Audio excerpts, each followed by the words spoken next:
Una de ellas nosotros podemos tener la osteotomía o podemos tener la odontosección. Por ejemplo, imaginémonos que nosotros queremos abordar un canino retenido, hacemos un decolado, ya hemos visto la parte de la incisión, un colgajo, levantamos con nuestras legras y nosotros queremos ver zonas más profundas porque vamos a encontrar el tejido óseo.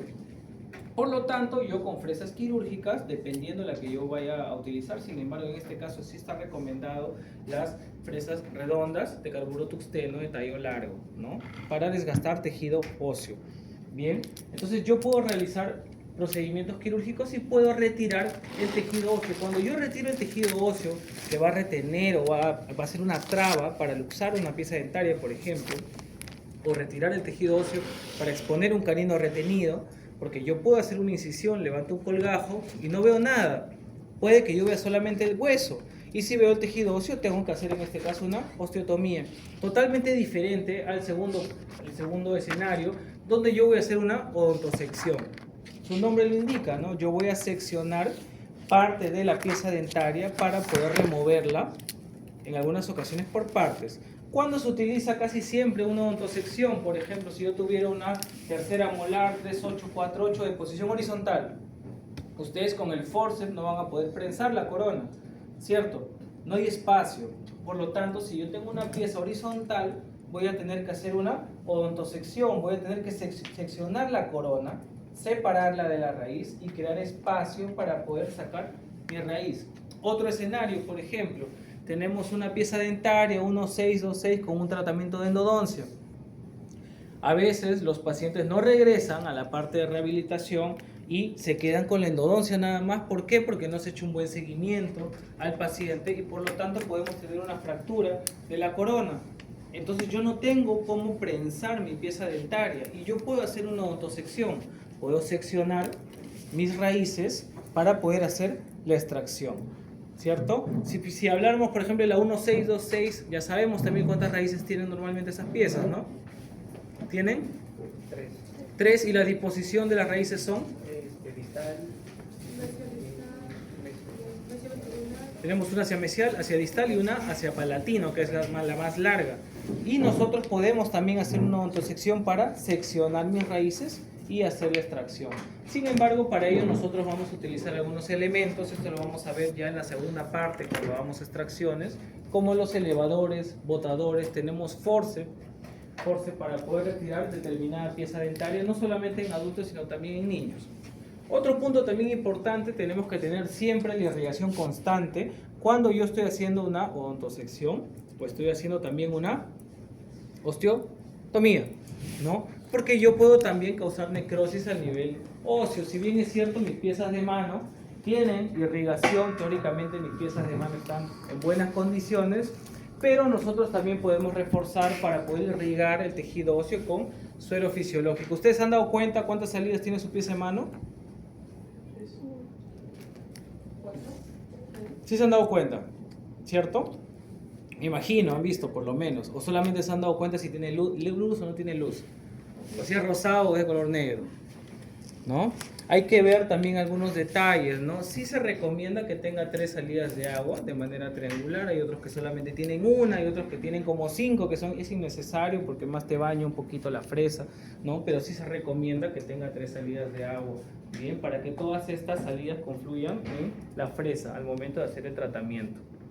Esto lo vamos a saltear un poquito. Nosotros tenemos también al momento de hacer la extracción, tenemos diversos tipos de elementos para poder alisar o mejorar las crestas óseas. No es que yo hago una extracción, estoy feliz, ya lo saqué, me demoré de repente 20, 15 minutos, por ejemplo, y el reborde óseo hay que ver cómo está. ¿Por qué? Porque en algunas ocasiones, cuando las cirugías son muy traumáticas, podemos ocasionar también un colapso de la tabla vestibular. Otro punto también, si por ejemplo nosotros hemos hecho una extracción de manera inadecuada, hemos desgastado mucho tejido óseo, estas crestas óseas, vamos a destapar, estas crestas óseas, que son las que quedan posterior a la extracción, pueden quedar irregulares. ¿Y cuál es el problema que yo voy a tener después? ¿Qué problema tendría después? Voy a tener un problema cuando mi paciente se quiera rehabilitar, Cuando mi paciente quiere en este caso usar una prótesis, de repente una prótesis removible o una prótesis total, ¿no? ¿Y qué vamos a tener que hacer? Lamentablemente volver a hacer la incisión, volver a hacer un colgajo, volver a hacer una osteotomía o una odontosección. Odontosección. ¿Seguro? Ah, no, Osteotomía, porque es tejido óseo, voy a tener que regularizar mis crestas óseas.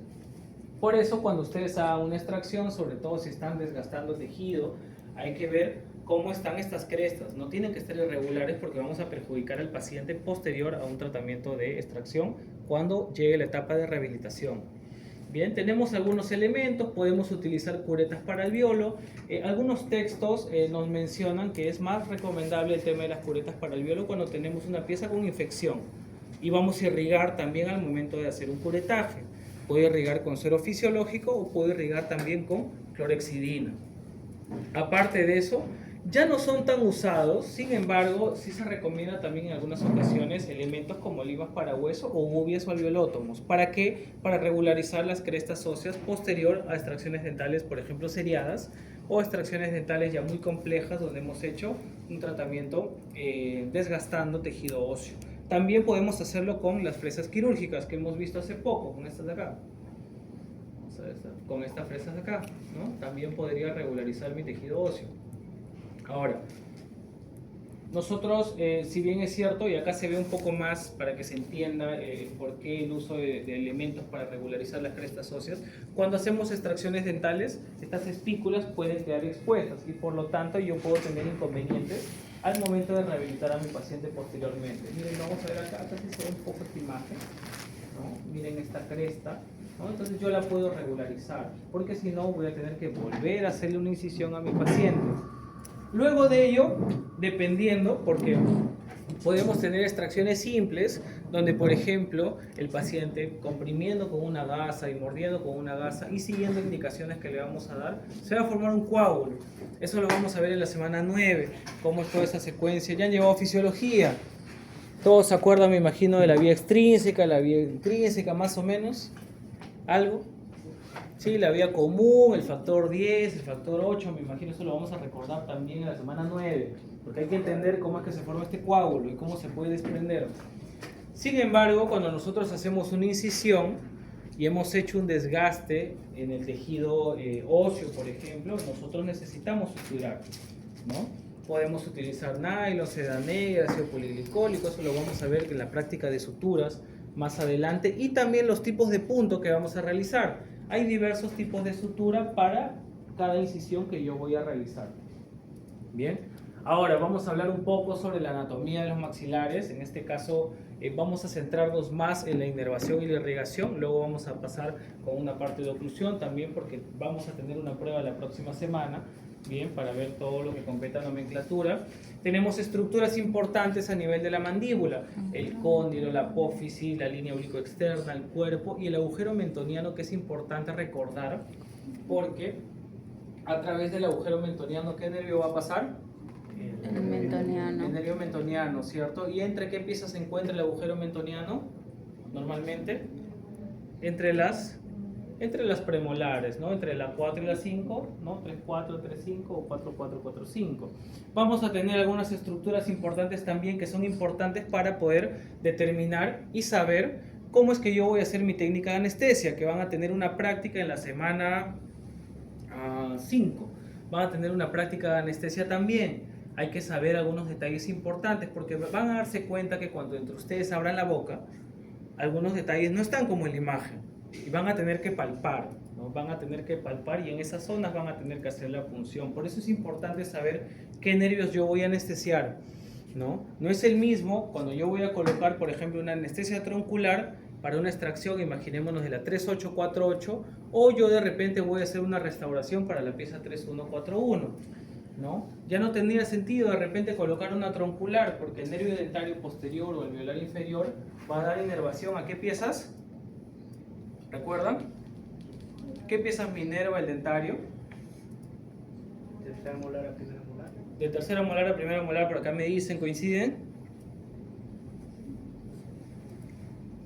Si es inervación por raíz, alveolo y periodonto. Eso está del ciclo pasado, ¿ah? Ahora lo vamos a reforzar. Bien, nosotros tenemos diversos tipos de pares craneales. ¿Cuál es el par craneal determinante para nosotros? El quinto par, Quinto par ¿no? craneal. O también llamado el trigémino, ¿no? Que tiene ¿cuántas ramas? 3. 3 ramas, quinto 1, quinto 2 y quinto 3. Nosotros vamos a hablar un poco sobre la distribución del quinto 2 y también del quinto 3. Ahora, centrándonos en el nervio trigémino, nosotros vamos a entender o recordar básicamente que es un nervio mixto, ¿no? Si es mixto, por lo tanto tiene una función. ¿Qué tipo de función tiene el nervio mixto? Y, ¿qué más? Y motora, ¿no? Y motora. Por eso cuando yo voy a anestesiar, estoy anestesiando la rama motora o sensitiva. Sensitiva, tú puedes mover tu lengua, puedes mover tus labios, pero la rama sensitiva, ¿no? La rama sensitiva es donde nosotros vamos a trabajar para poder en este caso anestesiar. Tenemos en este caso el quinto par craneal que también está compuesto por algunos núcleos, ¿no? Y estos núcleos son importantes recordar porque son parte del día a día en algunos casos. Miren, vamos a recordar aquí el núcleo motor del quinto par craneal, que está asociado con el componente muscular, y tenemos músculos masticatorios, ¿no? Tenemos maceteros, tenemos los pterigoideos, tenemos el buccinador también, ¿no? Músculos masticatorios que van a estar asociados con mi núcleo motor. Sin embargo, yo tengo núcleos sensitivos que son los que yo voy a bloquear. Cuando ustedes anestesian, van a anestesiar de acuerdo a la cantidad de cartuchos que ustedes administren, van a ir durmiendo más ramas, digamos, sensitivas que otras, porque tenemos grados de ramas sensitivas. Nosotros podemos dormir o anestesiar de repente un ramo para que mi paciente no sienta calor. En endodoncia hay momentos donde nosotros vamos a, bueno, más adelante ustedes van a trabajar también en endodoncias, van a utilizar algunos elementos que van a transmitir calor, posteriormente van a hacer pruebas térmicas también para determinar la sensibilidad en alguna pieza dentaria. Cuando ustedes hacen una cavidad en una pieza que necesita endodoncia, ese spray de la pieza emana es frío, el paciente siente sensibilidad, entonces al anestesiar yo voy a trabajar sobre el núcleo espinal del trigémino, que me va a controlar temperaturas, ¿no? Temperaturas. Otro tipo de punto respecto a los núcleos, núcleo sensitivo principal. Les debe haber pasado de repente cuando ustedes sienten frío, imagínense. ¿Y qué dicen normalmente? La piel se me escarapela la piel, ¿no? Algo así, a veces se puede comentar, pero en este caso respecto al núcleo sensitivo principal lo vamos a asociar con percepciones bastante finas cuando nosotros estamos previos a un síntoma como el dolor. Porque los pacientes vienen por dolor a consulta, ¿bien? Y el núcleo mesencefálico, que también está asociado a la propiocepción. Cuando nosotros, por ejemplo, imaginémonos, ustedes están masticando algo y sienten automáticamente que hay algo en la comida, como una piedrita. ¿Qué es lo que hacen automáticamente? Abren la boca, ¿no? Por estímulo ustedes abren la boca. Entonces nosotros vamos a tener diversos núcleos del trigémino que van a estar asociados con la propiocepción para poder trabajar de la mano con compuestos anestésicos y controlar en este caso el dolor, ¿no? Respecto al nervio trigémino, hemos hablado en resumen, tiene 3 ramas, quinto 1, 2 y 3. Eso vamos a hablar hoy día también sobre el quinto 2.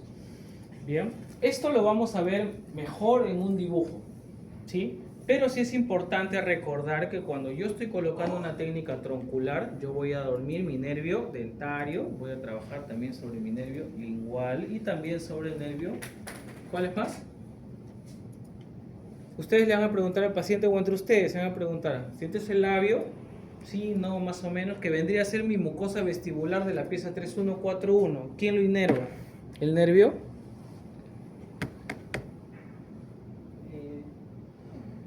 Mentoniano, el nervio mentoniano, ¿no? El nervio, si es raíz alveolo y periodonto, mi pieza 3.1 y 4.1, ¿quién le va a inervar el nervio? Incisivo, el nervio incisivo. Recuerden que el término nervio alveolar va más para maxila.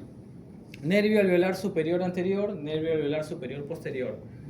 Nervio dentario anterior y nervio dentario posterior. Plexo dentario superior o también nervio alveolar superior medio. ¿Sí? Vamos a dibujar ahora la parte de inervación para poder recordar esos puntos. Esto también lo vamos a entender mejor en un dibujo. Y también es importante que ustedes sepan que hay estructuras que van a estar cerca a piezas dentarias en las que yo puedo trabajar. Por ejemplo, si ustedes ven una panorámica y ven una pieza 3.8 o 4.8, que son las más comunes cuando tenemos alguna pieza, por ejemplo, retenida, como estas terceras molares, las raíces pueden estar cerca ¿a qué nervio? ¿A qué nervios se imaginan que están cerca de las piezas 3.8 y 4.8? Las raíces sobre todo. Al dentario, ¿no? Al dentario, porque vamos a ver esta panorámica para recordar un poco. Acá tenemos nuestro, ¿cómo se llama este de acá? Toda esta estructura, nuestro conducto dentario que aloja el nervio dentario. Entonces yo puedo tener una pieza, por ejemplo acá, ¿qué pieza es esta? Esta es la 3.8. ¿seguro? 4.8. 4.8, y las raíces pueden estar colindando, pueden estar cerca del dentario. ¿Y qué pasa si, por ejemplo, yo programo una extracción y yo ya ni siquiera le he tomado? Hay personas a veces, o colegas a veces, que una periapical solamente le toman y ya está para extraer, ¿no? Y ahí está el problema, porque no se percatan de que las raíces pueden estar cerca de estructuras nerviosas importantes como el dentario. Otro ejemplo también, al paciente le falta la pieza 3.5 y se programa colocar un implante a nivel de la pieza 3.5. Entonces ahí podemos lesionar ¿qué nervio? A nivel de la pieza 3.5, ¿qué nervio podría lesionar? El mentoniano, ¿no? El mentoniano. ¿Y cuál es el inconveniente que podría ocasionar el paciente? Que comúnmente se nota son cuadros de parestesias, ¿no? Las parestesias que vienen a ser la pérdida parcial o total de la sensibilidad. ¿Y qué hay que hacer ahí? Sacar el implante. Y no es que se haga el implante y se soluciona, porque el nervio ya lo has lacerado, ya lo has tocado con el implante. Hay que medicar al paciente, eso también lo vamos a ver en el seminario de complicaciones post cirugía. Podemos tener cuadros de parestesias, ¿no? Ahora, otro punto también hemos visto que las técnicas tronculares también me va a trabajar sobre el nervio lingual, ¿cierto? Entonces, ¿qué pasa con estos pacientes cuando, por ejemplo, imaginémonos, y es clásica la respuesta en algunos colegas que mencionan, la anestesia no la agarró, ¿no? Entonces, ¿qué hacen? Ponen un cartucho, 2 cartuchos, 3 cartuchos, 4, 5 cartuchos, y nosotros en esas técnicas tronculares podemos dañar también el dentario, podemos dañar también el lingual, porque las parestesias de lengua se dan más por técnicas tronculares, ¿no? Porque como han visto la panorámica, esa 3.8, 4.8 está cerca más bien al dentario, ¿cierto? Porque el lingual nace del tronco nervioso y va a dar inervación propiamente dicho a la lengua. Pero en este caso sí hay que tener cuidado, hay que mandar exámenes complementarios. Por ejemplo, ¿qué examen mandarían si ven que está cerca al dentario la extracción de una pieza 4.8? Una panorámica, pero con la panorámica compruebas que está cerca. ¿Mandarías algo más? Sí mandaría una tomografía y sí le explicaríamos al paciente que hay un riesgo porque en el examen de imágenes nosotros estamos viendo que hay una cercanía con estos nervios. Porque el paciente cuando regresa a su casa puede sentir el labio, la encía o el mentón anestesiado. Pasa una semana y sigue sintiendo encía, labio, mentón o lengua anestesiada. Pasa un mes, igual. Y si no le han hecho firmar consentimiento, que hemos visto la semana pasada, peor, ¿no? Entonces, miren acá, por ejemplo, este corte, miren este corte anatómico, ¿no? Vemos acá nuestro nervio y acá podríamos tener cercanía con alguna raíz como la que estamos hablando, 3.8, 4.8, que son frecuentes al momento de hacer extracciones de tercera molar. Acá, por ejemplo, ¿qué es lo que se está realizando, no? El paciente probablemente tiene una poca densidad ósea, se han programado una cirugía de implantes dentales y se está tratando de lateralizar el nervio para que cuando ingrese el implante no lesione estos nervios y no tengamos los cuadros que estamos hablando. Acá se ve, por ejemplo, nuestra rama ascendente de la mandíbula y acá tenemos nuestro nervio, ¿no? Una lateralización del nervio dentario para no dañarlo en la cirugía de implantes. Bien, esto también lo vamos a entender con los dibujos y esto va asociado con la técnica troncular que vamos a aprender durante la semana 3 y 4, porque ustedes también van a tener una práctica de anestesia, previa obviamente al examen parcial práctico, ¿no? Ahora, ¿qué es lo que nos dice la teoría? La teoría nos dice que nosotros tenemos dos tipos de técnicas, ¿no? Indirecta y directa. En una voy a rotar mi aguja, en la otra voy a ingresar de manera directa a anestesiar la zona mandibular. Sin embargo, nosotros tenemos que respetar parámetros anatómicos. Por ejemplo, ¿qué tipo de dentición creen que sería esta? ¿Qué tipo de paciente? Protuido. Calma, a ver. Vamos a ver. Acá tenemos un paciente déntulo. Acá tenemos un paciente con dentadura completa adulto. Y aquí Niño. un niño, ¿no? Por eso tenemos ahí 2 molares deciduas. Entonces, ¿qué me dice esta imagen asociándola con esta de acá? Que yo puedo establecer una altura promedio, ¿no? Palpando la cara oclusal de las piezas dentarias posteriores para ingresar. Acá, por ejemplo, ven parte del trígono retromolar donde convergen estos pliegues y ligamento pterigomandibular.